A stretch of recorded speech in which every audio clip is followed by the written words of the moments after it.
जय हिंद मेरे प्यारे साथियों, मधु उपाध्याय एकेडमी में आप सभी का स्वागत करती हूँ। मैं मधु उपाध्याय। मैं आज लेके आई हूँ भारतीय इतिहास से जीके जीएस का क्वेश्चन। डियर क्या लेके आई हूँ? भारतीय इतिहास से जीके जीएस का क्वेश्चन, जो कि मैं बिना लेट किए आप सभी को पढ़ाऊंगी। डियर उससे पहले मैं आप सभी से एक ही बात कहना चाहती हूँ, अगर आप लोगों ने अभी तक मेरे चैनल को सब्सक्राइब नहीं किया है तो सब्सक्राइब करके बेल आइकन दबा लीजिए, ताकि जब भी मैं कोई पोस्ट लेके आऊँ तो आप तक तुरंत पहुँच जाए। डियर और मैं चाहती हूँ कि आप लोग मुझे सपोर्ट करिए। बाकी मैं आप सभी को बता दूँ, आरआरबी, ग्रुप डी और दिल्ली पुलिस कांस्टेबल के लिए मैं ये जीके का क्वेश्चन लेके आई हूँ, जो कि पहले देखो बड़े पापा बुला रहे हैं, जो कि आप किसी भी एग्जाम की तैयारी में पढ़ सकते हैं, चाहे आप UPSC, UPPCS, BPSC, SSC, UP police constable, railway, MTS, अन्य जो भी एग्जाम जो कि आपका होने वाला है, जो कि आपका प्रेजेंट टाइम में होने वाला है। डियर उस एग्जाम की तैयारी में आप ये जीके जीएस का क्वेश्चन पढ़ सकते हैं, जो कि मैं बिना लेट के शुरू करूंगी। सबसे इम्पोर्टेंट बात ये कि आप लोग मेरी गलतियों को भी कमेंट में जरूर बताएं, ताकि हम अपनी गलतियों का सुधार कर सके। डियर और मैं चाहती हूँ कि आप लोग लाइक शेयर कमेंट करना बिल्कुल मत भूला करिए। और हाँ, मैं जो है शॉर्ट क्वेश्चन आंसर पढ़ा रही हूँ, लॉन्ग नहीं पढ़ा रही हूँ, शॉर्ट पढ़ा रही हूँ। तो डियर मैं शॉर्ट ही पढ़ाऊंगी, थोड़ा समझाऊंगी, बाकी वैसे पढ़ा दूंगी, क्योंकि शॉर्ट क्वेश्चन आंसर ही पूछे जाते हैं। लेकिन अगर आपको डिटेल जानना है तो उसके लिए भाई आपको कमेंट करना होगा, क्योंकि बिना कमेंट के तो कुछ भी नहीं हो सकता। अगर आप कमेंट करते हो तो मैं लॉन्ग वीडियो, शॉर्ट का जो है उसका लॉन्ग वीडियो बना के आप सभी को समझाने की कोशिश करूंगी। डियर तो चलिए बिना लेट के शुरू करते हैं। प्राचीनतम वेद कौन सा है? प्राचीनतम वेद देखिए, हमारे वेद जो है चार है, ऋग्वेद, यजुर्वेद, सामवेद, अथर्ववेद। ठीक है, वेद हमारे चार है, उसमें से प्राचीनतम वेद ऋग्वेद है या सामवेद है? तो ऋग्वेद है। डियर ठीक है, प्राचीनतम वेद कौन सा है? ऋग्वेद है। नेक्स्ट क्वेश्चन है आपका, किस वेद की रचना गद्य एवं पद्य दोनों में किया गया है? अब डियर देखिए, वेद हमारे चार है, चारों में से किसी एक वेद में जो है गद्य पद्य दोनों की रचना की गई होगी, तो अथर्ववेद या यजुर्वेद? तो यजुर्वेद है। ठीक है डियर, किस वेद में गद्य एवं पद्य की दोनों की रचना की, दोनों गद्य एवं पद्य दोनों में रचना की गई है? तो यजुर्वेद में। ठीक है, नेक्स्ट क्वेश्चन है, उत्तर वैदिक काल में इंद्र का स्थान किस देवता को मिला? उत्तर वैदिक काल में जो था, इंद्र का स्थान किस देवता को मिला था?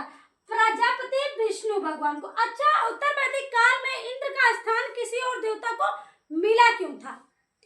ये इस पे बहुत बड़ा क्वेश्चन है, बहुत बड़ा सवाल उठ रहा है कि क्यों मिला था और क्यों उनसे उनका स्थान छीना गया था। लेकिन ये चीज मैं बताऊंगी, डिटेल में बताऊंगी, लेकिन कमेंट करना होगा आप लोगों को, क्योंकि अगर आप कमेंट करते हो तो मुझे भी बहुत ज्यादा इंटरेस्ट होगा बताने में। बाकी मुझे ऐसा लगता है कि अगर आप कमेंट नहीं कर रहे हो, इसका मतलब ये हुआ कि वीडियो अच्छे से नहीं देख रहे होगे।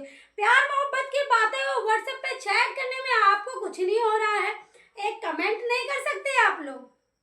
कमेंट करो, तभी तो हमको पता चलेगा कि हम आपको पढ़ा रहे हैं तो आप पढ़ रहे हो बेटा, क्योंकि लाइफ में पढ़ाई जो है बहुत ज्यादा इम्पोर्टेंट है।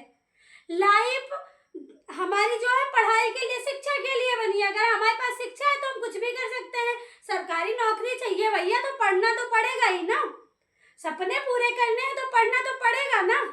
तो मैं चाहती हूँ डियर कि आप लोग अच्छे से पढ़ाई करिए। और इंद्र का स्थान ऋग्वैदिक, उत्तर वैदिक काल में किस देवता को मिला था? तो प्रजापति को मिला था।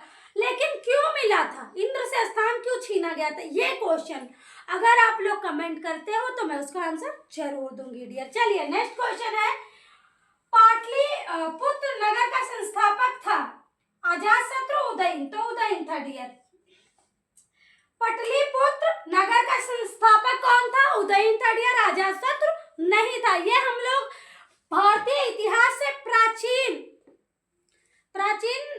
इतिहास पढ़ रहे हैं डियर, प्राचीन इतिहास। ठीक है, तो और वो भी एकदम शुरू का है डियर, जो कि बहुत पुराना है, 300 साल, 300 ईस्वी पूर्व का। ठीक है, तो चलिए नेक्स्ट क्वेश्चन है, हर्यक वंश के किस शासक की उपाधि कुड़िक थी? अजातशत्रु, कालाशोक?